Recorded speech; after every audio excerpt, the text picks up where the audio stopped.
The year is 2028 and for years multinational company Omnicorp has been filling the military with their very advanced drones that keep up security around the world by using scanners that identify if someone is threatening or not on the spot.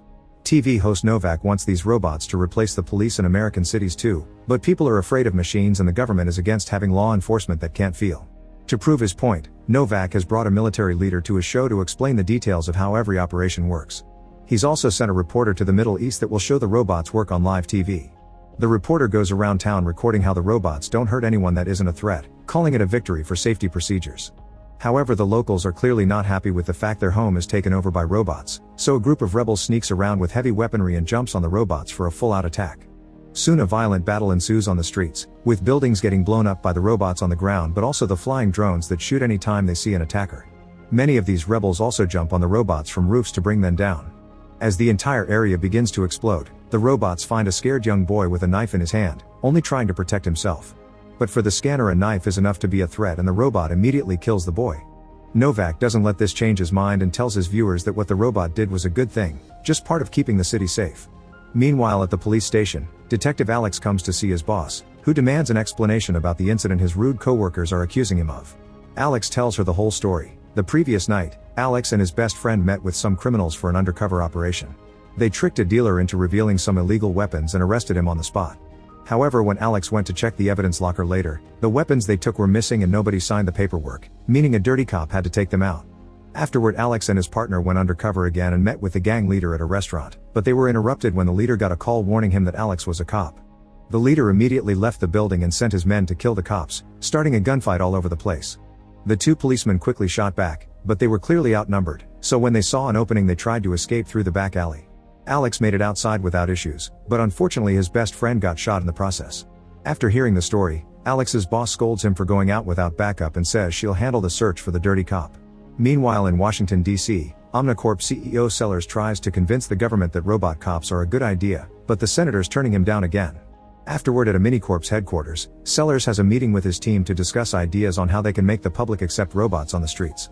Since the senators keep mentioning the fact robots can't feel, he comes to the conclusion that they need to fusion an actual human with a machine. Meanwhile at a special clinic, Dr. Norton is helping his latest patient adapt to his new hands.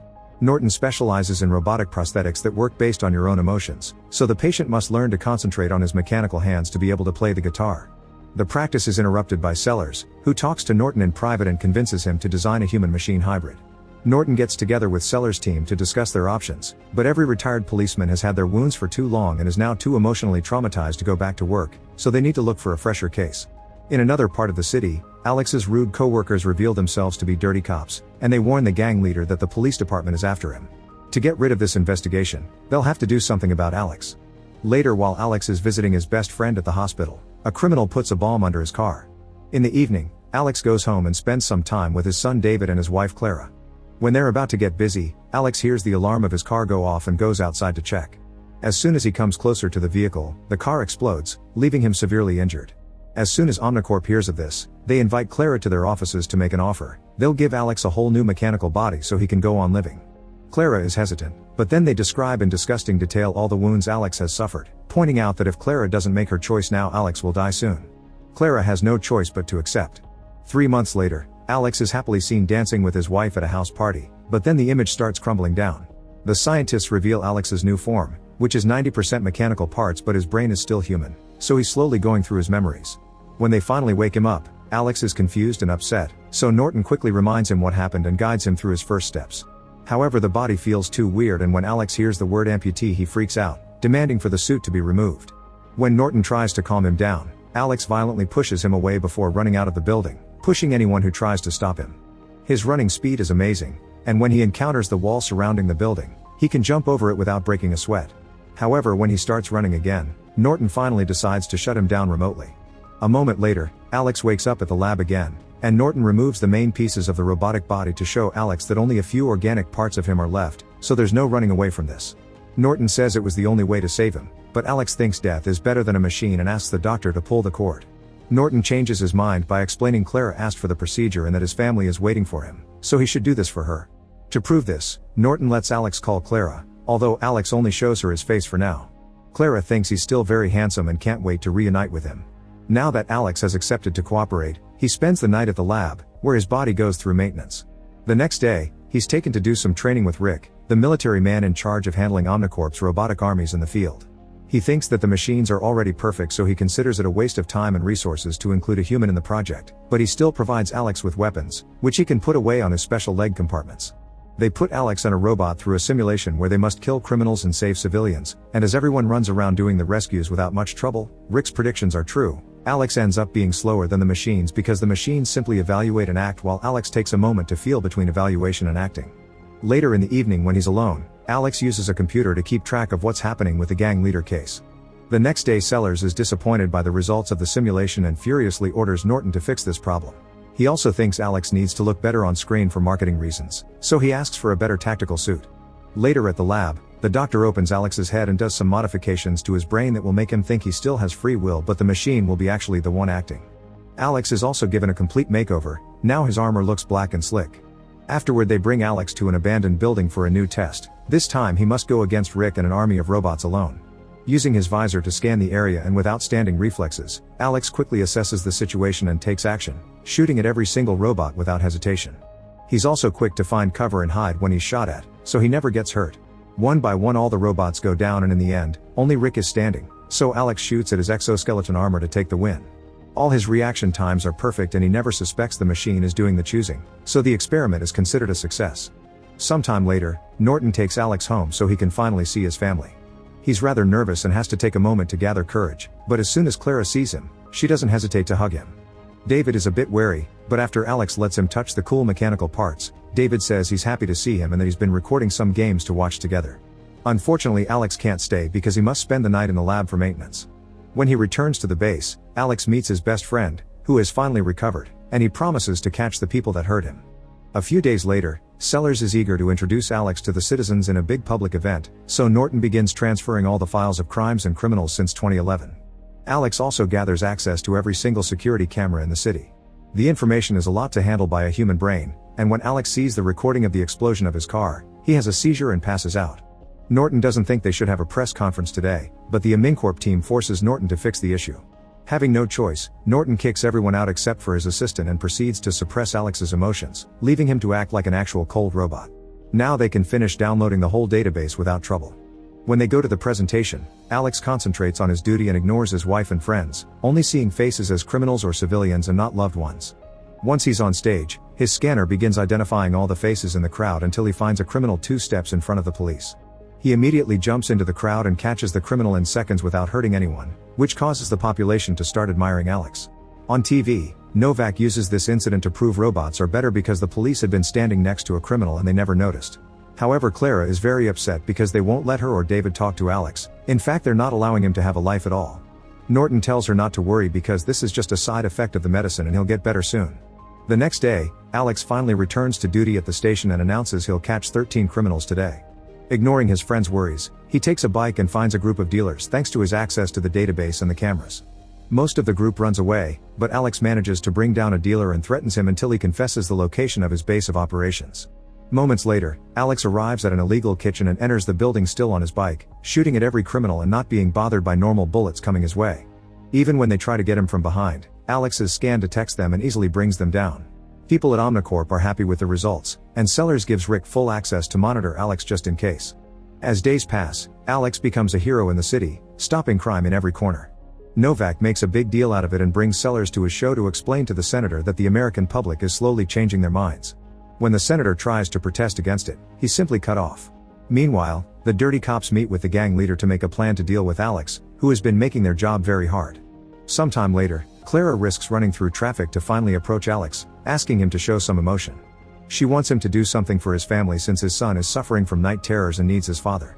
At first Alex seems unaffected, but as he drives away, he begins approaching this as the robotic cop he is. He searches for security footage and discovers David had seen the car explosion, which left him traumatized. Learning this about his son really upsets Alex's humanity and slowly his brain begins undoing Norton's process of taking away his emotions. He's furious that his family has been suffering because of him and he intends to fix it. People at the lab notice this change through Alex's tracker and consider turning him off, but Norton wants to see what happens since technically Alex is still solving a crime, it just happens to be his own.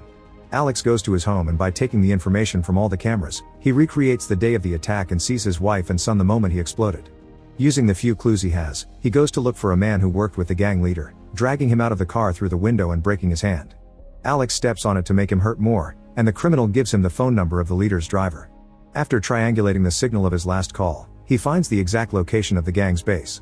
While Alex makes his way there, cops at the station learn that Alex is out there solving his own crime, and soon the gang leader is informed that Alex is going after him. By the time Alex makes it to the base, the criminals are ready to receive him in the dark with night vision goggles and heavy weaponry. Alex breaks in with his bike and activates his night vision, triggering a gunfight. No matter how many criminals there are or how many times they shoot, Alex has no trouble walking through the base shooting anyone that gets on his way until nobody is left alive. Although this time, he does receive some damage in the process.